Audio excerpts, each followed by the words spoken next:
Assalamualaikum warahmatullahi wabarakatuh. Alhamdulillahirabbil alamin. Allahumma shalli ala sayyidina Muhammadin wa ala alihi wa sahbihi ajma'in. Saya Tengku Haji Ahmad Tajuddin selaku pimpinan Dayah Al-Muhajirin Aceh Besar mengucapkan dan terima kasih yang sebesar-besarnya kepada KIP Aceh atas pelaksanaan rekapitulasi perhitungan perolehan suara pemilu 2019 berjalan dengan lancar, jujur, adil dan transparan dan demokratif.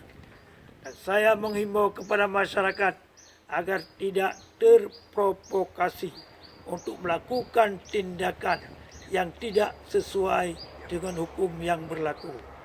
Mari kita dukung KIP dan Banwaslu untuk melakukan tugasnya yang baik. Mudah-mudahan Allah meridainya. Demikian yang dapat saya sampaikan. Assalamualaikum warahmatullahi wabarakatuh.